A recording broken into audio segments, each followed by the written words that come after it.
when you're in college, you're learning fundamentals of engineering, but you're not learning how to put things together.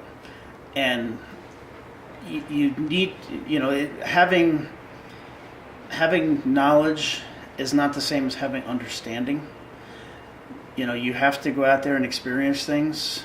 As a college student, go out and get an internship in the field doing something so that you can physically see some of the stuff that you're going to be trying to engineer.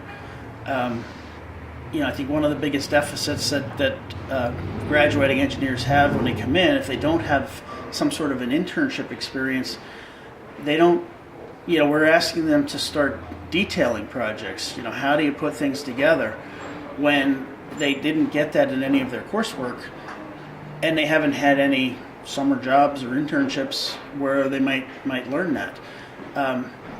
You have that. This is where I think this is one of my biggest strengths, is the ability to kind of visualize, without even picking up a pencil, not drawing it, not taking a picture of it, just being able to mentally tune out the surroundings and think like a hologram that would pop up on your windshield or the canopy of your fighter jet.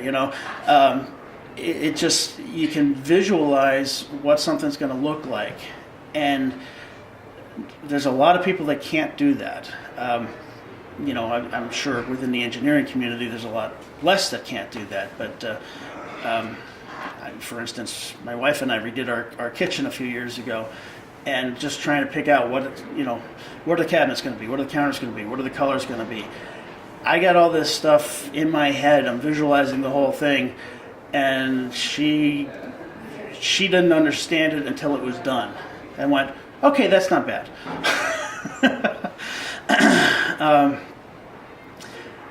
But when my career started, everything was hand drafting. You had to understand how to put things together so that you knew how to fit it on the page, so that you weren't wasting an entire page to draw one detail. And you didn't want to redraw things. So you had to be able to visualize things and get them where they need to be. Nowadays, everything is done on computers. And while that's great, and it offers a lot more flexibility and a lot more ability, I think people who grow up in this environment don't fully understand what all the lines on the paper mean or in the computer mean. You don't get that without getting out there and physically touching it and feeling it and see, take it apart and go, oh, that's what that looks like.